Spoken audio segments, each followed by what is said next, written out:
What's going on, YouTube world? Today is the third and final chapter in the Negative Feedback Saga. I spent an hour on the phone yesterday with a supervisor from eBay, and while I wish I could say it was really productive, I'm not really sure that was the case. But we'll discuss what was said, and then we're just going to move on to more positive things. Let's get into the video. My name is Jason, aka Mr. Llama, the not-so-better half of The Lazy Llamas, which is the eBay store that I run with my wife, Mrs. Llama. We started selling part-time on eBay 3 years ago, and we grew our business to doing over $10,000 a month in sales in less than 2 years. And we have prided ourselves on excellent customer service from day one. As some of you may already know, my wife and I, we own a gym. We've owned a gym for almost 9 years. That is our full-time business. And the gym is a service-based business. So I have been in the business of customer service for a long time, and I am very good at conflict resolution. You have to be when you work in the service business. So a policy of conflict resolution is always the best policy. Right now, in my opinion, eBay has a policy of conflict. 1 point, Lawrence. 2-2. A policy of conflict is where the policy in place actually pits one side against the other. Right now, a negative feedback can be posted without the seller being notified. So here's what happens. A buyer gets an item. In this case, one of my buyers received a video game. And they left a negative feedback saying that the game was not in as good a condition as they think it should have been. I disagree. So this buyer gets an item. They're not satisfied with it. They post a negative feedback because they're mad. I get blindsided, smacked in the face. Because I was not expecting this. It was a perfectly good game in perfectly good condition. There's nothing wrong with it. It works. They didn't say the game didn't work. They just didn't think it was up to their standard. This is a difference of opinion. So you have an angry buyer who leaves nearly a paragraph long negative feedback. I get blindsided, so I'm angry at the situation. And in that moment, you know, if I Get it together, man. And in that moment, in my anger, if that person had been standing in front of me, I would like to think that cooler heads would have prevailed, but I may have been a little rude in my response right off the bat. Luckily, with online sales, you can, step away. And as I've said, I've worked in the service business for a long time. I've dealt with irate people, and I've gotten good at being able to compose myself and be calm and professional, even in the face of conflict. That being said, this still breeds a conflict just the way they have it set up. You have an angry buyer blindsiding a seller, the seller getting angry, which is why I'm sure this is why they don't allow negative feedbacks on buyers, because a lot of sellers would immediately retaliate and leave negative feedback on the buyer. And then you just have the Wild West. And what's funny is the eBay supervisor actually wanted me to escalate the situation in a complete frivolous way. Because she first told me to request revision, which you can do. There's a tab on the negative feedback where you can click and request the buyer revise it. I've already done that, and I told her that. I was like, I've already done that. They're not responding. They haven't responded to anything. They didn't respond to my reply. They didn't respond to revision. They're not responding to anything. Where I have told them I am willing to work this out with a refund or something, but they just need to contact me. And they're not contacting me. And she said, after she said to request revision, and I told her I already had, and they're not responding, and she said, well, then your next course of action is to report the buyer. And I said, report them for what? And she didn't answer.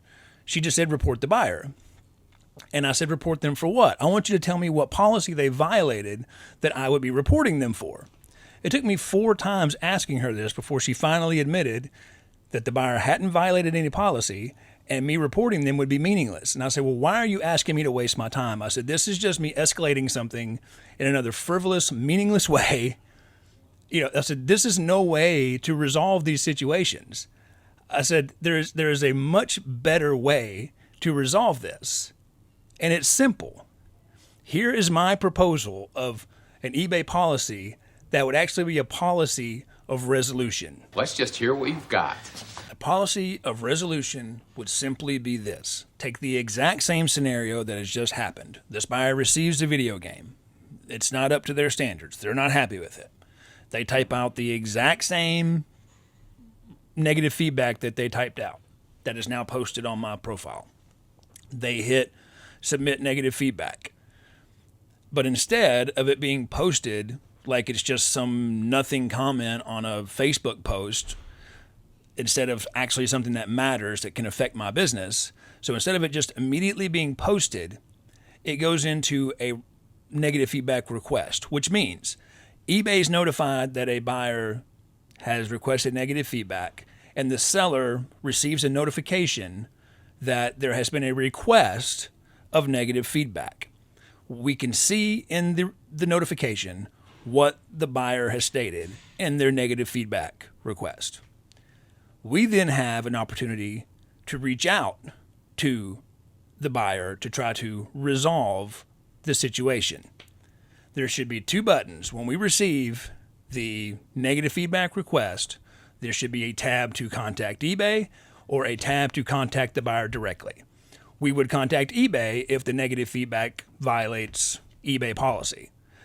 They're being rude or cursing or something that violates policy. We would just contact eBay and say, buyer's, breaking eBay policy and this should be removed, and that will be the end of it. You would click the button to contact buyer if they haven't violated any policy, they're just upset with the item for whatever reason, and you would reach out to them and say, I'm very sorry you're not happy with the item. You could explain your return policy. You could offer a partial refund. Whatever it is, you would reach out to them and try to resolve the situation. And at that point, once you click respond to the buyer has 48 hours to respond back to you. So, in this scenario, buyer requests negative feedback. Seller gets notified of negative feedback. If the seller doesn't respond within that 48-hour time period, the negative feedback is posted and the seller has no way of getting it removed. If you don't respond within 48 hours, the negative feedback is posted and that's it. You have no recourse to getting it removed. You have to respond to the negative feedback request. So bad sellers who aren't paying attention to their buyers and don't want to deal with negative situations and just want to stick their heads in the sand and not deal with it are going to have negative feedback posted. Good buyers like you want to be and like I am, we're going to respond and we're going to try to work things out with the buyer and make them happy. But on the flip side of that, once you've responded to the buyer and they don't respond to you within their 48-hour window, that negative feedback is not posted. And it goes away, and they can't resubmit it. That is done. That they can't submit negative feedback again on that item. That actually makes a lot of sense. Now, if you have a 30-day return policy, they can still return the item if it's still within that return window. But negative feedback is no longer an option. If they've put in a request, you've responded to them about the request, and they haven't responded to you, then the negative feedback is not posted. If they're not wanting to stay on top of it, and it's not that important to them to stay on top of it and to work out some kind of conflict resolution, then they don't get to post negative feedback. Yeah. Well spoken. But more often than not, this policy is obviously going to lead to happier people on both sides. Right now, you just end up with angry people on both sides. You have an angry buyer that has left a negative feedback out of, knee-jerk anger. You have a seller, a good seller like you are going to be and like I am. You have good sellers getting slapped in the face with negative feedback that's completely unwarranted and unneeded and could have been worked out. That's where you are right now. That's where you're going to end up. You're going to end up with angry buyers who might not ever come back to eBay because they're mad with what happened. You have angry sellers that might one day just say, forget it, I'm leaving eBay, I'm done with this, going somewhere else or sell on another platform or just stop selling altogether. I've gotten so many comments from people saying they just stopped selling on eBay because of this. So eBay is going to be losing sellers and losing buyers because they have in place a policy of conflict instead of a policy of resolution. I don't understand how hard this would be. I don't know anything about coding or, building a website, or I don't know how much work it would be that instead of allowing the negative feedback to just be posted immediately, it going into a notification for the seller to know that a negative feedback has been requested. Why? And this is the thing. What's funny is I actually got this supervisor to admit that this policy and how they do negative feedback and things like that favor buyers much more than sellers. Because I was like, all we can do is report a buyer if they've done something wrong, which goes to eBay, which gets reviewed, and it's a request. We can only request to put something in negative against a buyer. Whereas buyers can just leave negative feedback on us as easy as, leaving a comment on Facebook. I said, why do we have to go through a process of reporting a buyer and having to get it reviewed through eBay when we don't get the same courtesy? Good point. I'm not saying they can't leave negative feedback. I'm not saying we can't be reported and that bad sellers shouldn't be getting negative feedback. They absolutely should. If sellers are, selling bad products and not responding to buyers, and those sellers should absolutely be called out and deserve negative feedback. But good sellers that have good track records should be given a chance to defend themselves. All sellers should be given a chance to defend themselves, but only good sellers are actually going to take the opportunity and reach out to the buyer and try to work out some sort of resolution to the problem. I don't know how difficult this would be, but it's a policy of resolution where, in this case, you are far more likely to at least have one of the parties involved being satisfied.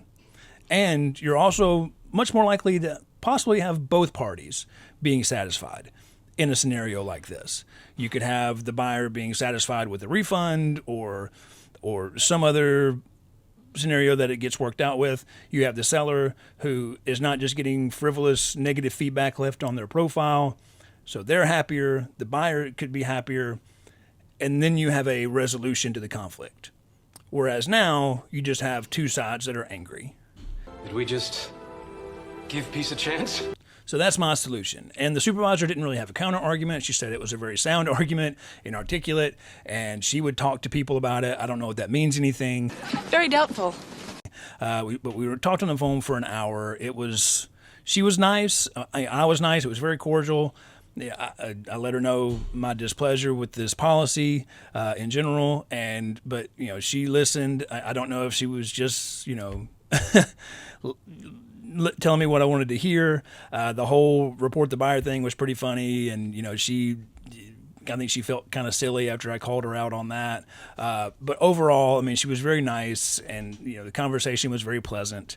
But yeah, I don't know if anything will ever come of it. But in the future, if all of a sudden you start seeing negative feedback requests in your notifications, You're welcome. I don't know. I doubt it's going to go anywhere. But leave comments. Let me know your thoughts on it. If you have any policy ideas, or But I do want to get back to more positive things. The next video, the video's coming out after this. I'm done with this. I'm moving on. It looks like the negative feedback is there to stay, and it's okay. I've already gotten like 5 or 6 positive feedbacks since I got that negative one, so it's already getting buried. I still have a 99% positive feedback. So we're done with this. We're going to move on. Hopefully, eBay will eventually either do this or some other policy that gives sellers more protection. But leave your comments. We're going to end the video there. Hope you enjoyed it. Make sure you hit that like button, subscribe to the channel, hit the notification bell so you can see future videos. And in case you don't know, God loves you, I love you, and we'll see you next time. Peace.